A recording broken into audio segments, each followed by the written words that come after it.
So the next in the application development program for mobile. So we are going to complete today the part A programs. Okay. So total lab programs have been completely uh, will be done today. So the last program is the sixth one called as. So we need to create two files of XML and JSON type and with the values they have specified like city name, latitude, longitude, temperature and humidity. So these are the five type of values that we need to read through these two files. Okay, so we need to develop an application to create an activity with two buttons to parse the data of these two files, that is XML and JSON file, which when clicked should display the respective data in the respective layouts side by side. Okay, so this is our program. Okay, so we need to develop two files, XML and JSON. We need to read the five types of values like name of the city, what's the latitude and longitude, and what's the temperature and humidity. Okay, so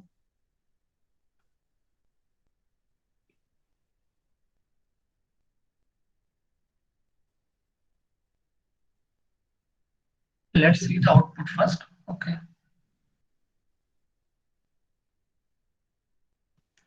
are you able to see the screen? Yes, sir. Okay, so this is my output in my AVD manager. Okay, so I have created two buttons. So to read parse XML data and to parse JSON data, and I have specified the type of contents that has to be read. Okay, what are the contents that has to be? So we have five types of values. So I have taken five types of data here. Okay.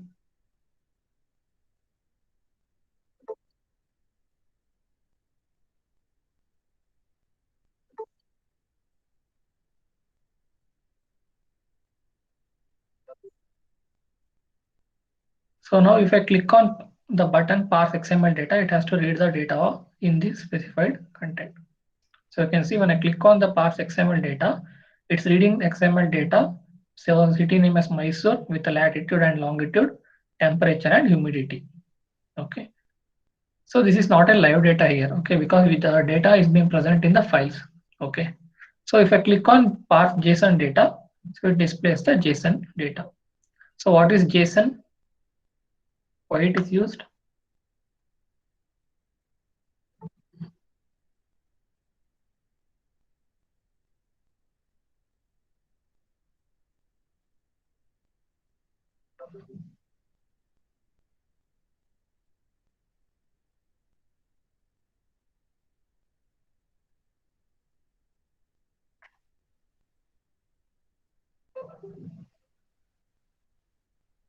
So JSON is nothing but it's a type of method called as JavaScript object notation. Okay. So which displays the mainly used to parse the data or to read the data through what we are going to use it as Excel, right? Similarly, we have JSON as a application. Okay. So it's a library file. Okay. And also an application. So we know the XML extensive markup language. It is used to display as well as to read and parse the data. Okay. So this is our output for the sixth program. Okay. So as we have already discussed many activity or design files. Okay. I'm not going to stress more on that layout file. Okay.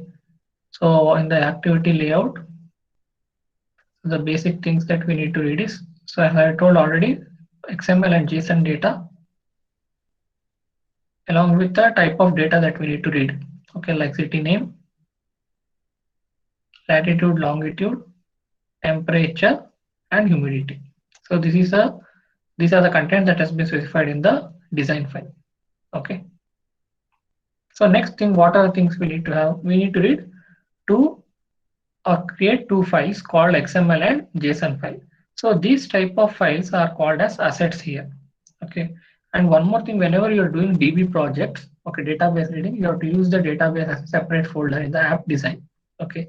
If you are reading files, go with the files called as assets in the folder. Okay. So in the XML file, so the XML content will be like this. So we need to take it as data as the field. Okay, as you have already studied the web technologies you are studying, so you'll be knowing these are called as what? What are these called as? Arrow mark slash close left arrow mark right slash right arrow mark. So these are called as tag. Okay, web application tags, but here it's called as XML tag. So for the data that I need to specify in XML, so data, I need to mention the tag name called as city name. So and be sure that whatever the name that you specify in the tag, the same thing has to be written in the Kotlin file. Okay. If I have taken capital C, it has to be there as capital C only. Only then it reads the respective data from this file. So I have taken the values here. So these are the static values, okay, which has been specified. Next, similar to this, we need to create one JSON file. So go to JSON file. So instead of the tag, so here we will be using the flower brackets. Okay. So flower bracket open, flower bracket close. Within these flower brackets, you need to specify the tag name in a double quote, colon, and the values of the respective tag. So that should be enclosed in double quote. And all the tags should be separated by a comma operator. So this is one of the main important thing in JSON file. Whereas in your XML file, you'll be not using those commas and all. So you'll be taking directly as data file here, data tag. Okay. So this is regarding the two files. Now comes the main part called as Kotlin file. So and one more thing, in the manifest file, as we are not reading any data with respect to the device, so no need to add any user permissions here. Okay. So next, so what are the important things? We need to import some basic libraries. First one is the support to all the Android applications devices. So that is your Android X app compatibility. And we need to read the bundle features button. So as we need to create two buttons for reading XML and JSON. And as we need to read the text contents in the respective fields. So we have taken this. As we are reading two files, JSON and XML, so we need to create import two libraries. One is import organize.json.json object. Okay, so this is one of the import library that is we need to import. Next, as usual, if there is no data in that, so we need to create an exception saying that no data is there. And next, so character set. So as we are reading the data here, data set or parsing the data, sometimes what happens, the character set may be values which is beyond the application. Like if like examples are UTF-8, okay, Unicode transform formats, okay, 8-bit machine or 16-bit machines.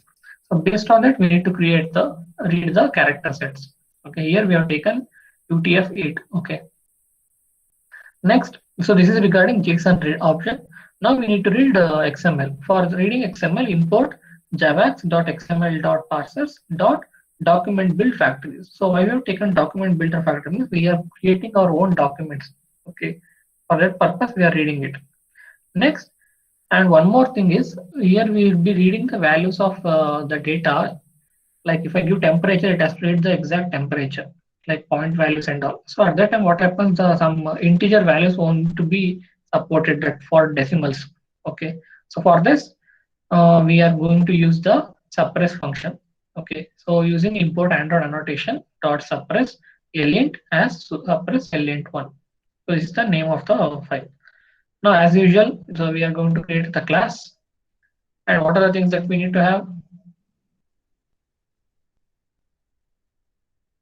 What are the things that we need to have? So we need to have two buttons. So create variables with parse XML button and parse JSON button. So these are the two buttons. Next, what are the things that we need to have? We need to have data types first. So because we're reading the values, so for that create one variable data type. So of what content? It's a text view content. So take it as text view. So similarly, city name, latitude, longitude, temperature, and humidity. So these are the five uh, data fields that has been specified in the lab program to read the data. So and all these data are nothing but my text content. So hence we have taken text view. Next, once it is done, so we are creating the function on create. Okay. Once it is done, it reads the layout file. Okay, it sets the values and reads the activity main file. And now what are the things that we need to have? We need to create the IDs for the buttons. So for this, first thing is XML button. So for that, take parse XML btn equal find view by ID. So now what happens if I click on that button, it reads only the respective data. So through what values? Through the r.id.parseXML. So r.id is nothing but my resource IDs. Okay. So resource IDs will read the data through the XML files. Okay, we have already created XML file. So we are going to use the parsing method. Okay. Next, once it is done, so what we should do, we need to create a, it has to read the data. For that purpose, I have called the function here itself. Usually we used to read all the values and then we used to write, as we are already at the end of this coding program. So for that purpose, I have told created here itself. So parse XML button dot set on click listener. So when the function on click listener is done, it going to read the data. So how to it going to read the data? Through the function parse XML. So this is a function call. When it is done, created or called, it comes to this function parse XML. So this is a function. So inside the function, I need to read the data. What type of data? So it has to, whenever I'm clicking on a button in the app, so it has to display what type of data it is. So for that purpose, I have taken data type dot text. So it is going to read XML data. So first thing is we need to use try and catch method here because sometimes there will be some errors, exception errors. So for that purpose, try. So open bracket, we are reading the value through the variable iStream equal. What is the file name I have created? myxml.xml. So as these are all files, so we need to read the data through folders. So for that purpose, we have created a folder called assets. So assets.open. So which file I need to read as I'm reading XML data, open myxml.xml. Okay. So now after this reading the data, it reads all the values and keeps it in a variable iStream.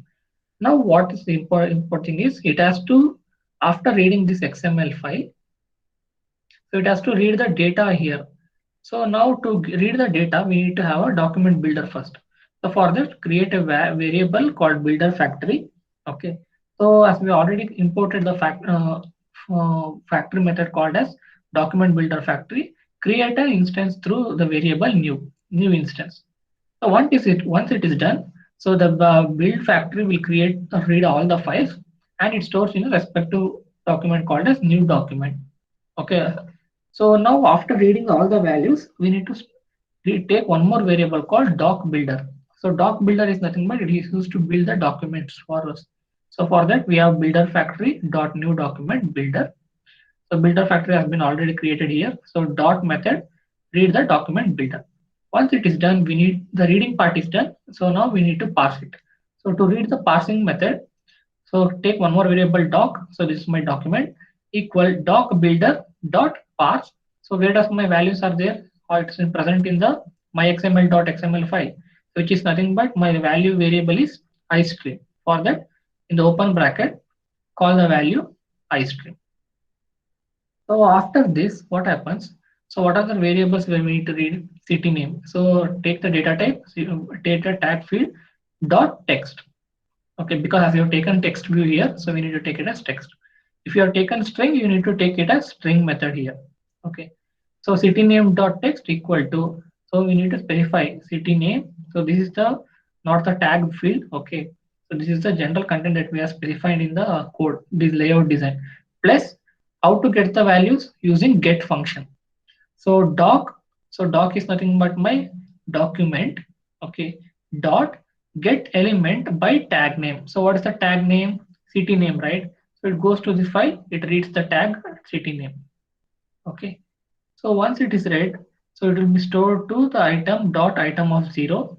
Okay, as we are reading only one value here, so we have taken this function dot get first child dot get node value. So as this is a all the values here, we cannot take it as first, second, three, four, five like that. Okay, so it's a part of the data type. So specify it as one. So that it nothing but it acts as a child nodes. Okay, so for that read get first child dot get node value. Okay, so this part is the first part. So same thing, copy these values and paste it 4 times. So what are the variables that we need to change? So instead of city name, take it as latitude, and one more thing, longitude, temperature, and humidity. So inside the respective text views, read the respective tags in the get element by tag name. Okay. So the same thing will be added for all the fields. Okay.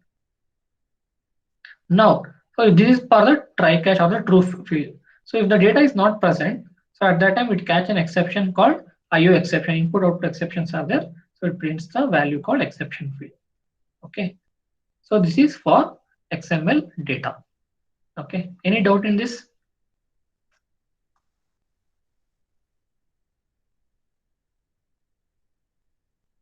Any doubt?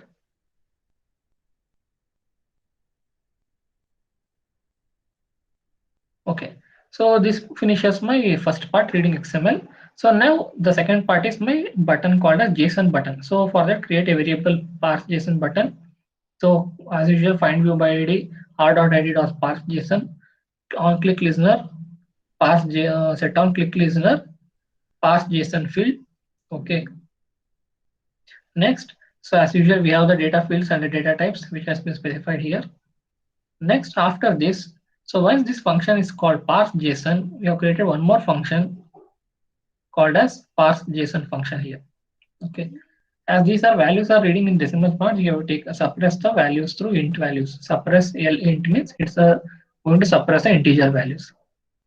Now, after whenever the function is called parse JSON, so what happens is, so it goes to the data type as usual, data type dot text JSON data. So usually in XML, what we are doing, we are directly reading the built-in file stream, builder factory, document builder, and then doc, and reading the get element by tag name through document. Whereas here we cannot do like that. Okay, so we need to first create the or load the data through asset files. So for that purpose, here also we are doing the same thing, but here we are reading assets.open through file. Okay, here first we need to call the function of the JSON object first. So for that purpose, we have taken value object equal JSON object load JNF JSON from asset. So now what happens? This is a separate function. So this function is being called here. Okay. So fun load JSON from asset. So that is nothing but so XML file is done. So let's read the JSON file. So in the JSON file, what are the values? The values are stored in the form of double quotes. We called in the values that are stored in the double quotes as strings, right? The content in the computer program. So for that purpose, we have taken the method string. So we have created one more variable JSON colon string. So try method is called first. So to read the values. So how to read the values? We need to create a variable input stream. So it's the same thing. Read the folder assets dot open myjson.json. So this is the file name that I have taken. And one more thing, the important thing is usually people are going to miss this value. So whenever you are reading a file, so open dot file name you are going to write here in the program Android. So you need to use double quotes for reading it. Okay. So once you quote with double quote, so we have taken the size of the data, how we need to read first. So val size equal input stream dot available. So once it is run, it checks for the available data which can be stored in the memory, and then these data are going to be stored into the buffer file. Okay, buffer a variable. So what are the data? These are the data is nothing but in the form of bytes. So byte array of the data in the form of size, the value variable. Okay. Next, we need to specify the character set. Okay. So character set equal to character set equal. What is the character I have told? So we have taken character sets dot UTF underscore 8. So this is but Unicode transform format. Bit machine is 8-bit machine. So now once this opens the file, okay, it has to going to read all this data set. Now call the input stream to read the data through the buffer. And once it is done, so what happens? So it reads the data and closes the function through the JSON object. Okay. So once it is done, so get back to the parse JSON field. And what are the tag names that we have? We have the city name, latitude, longitude, temperature, and humidity. So these tag fields are going to be called as similarly tag name dot text equal to city name colon. So as these contents are string contents, so we are going to the data is being stored in the variable obj. So call obj dot what is the content? It's nothing but string content. So string content are going to be read as get string of the tag name city name. So similarly for latitude, longitude, temperature, and humidity. So once these values have been read, if suppose if I have another tag which is an empty tag, okay. So at that time what happens? It's not going to read that data. Okay.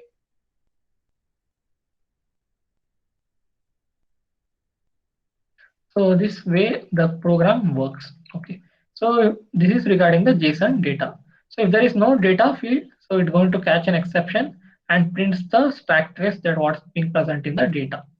Okay, returns the empty data here, or it returns the content like JSON as a field. So read the JSON file properly. Okay, so this is regarding your last program. Okay, any doubt?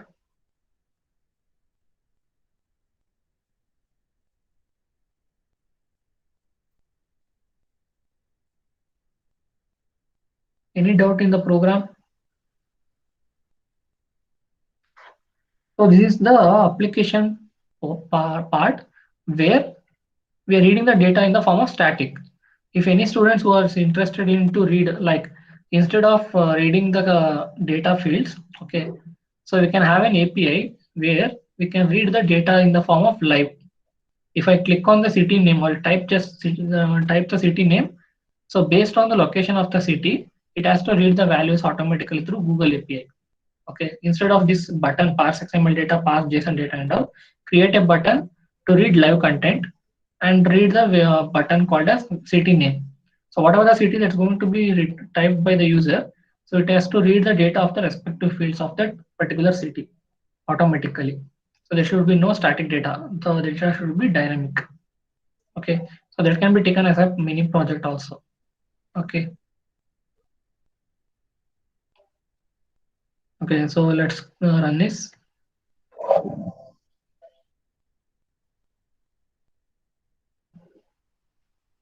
See, the XML data is coming properly. Whereas if I click on JSON data, it's not reading properly because we have read a field called as an extra field that is not being specified. For that purpose, it's getting exception error. Okay, that means it returns nothing. It goes back to the main part of the layout. Okay, so hence just close this.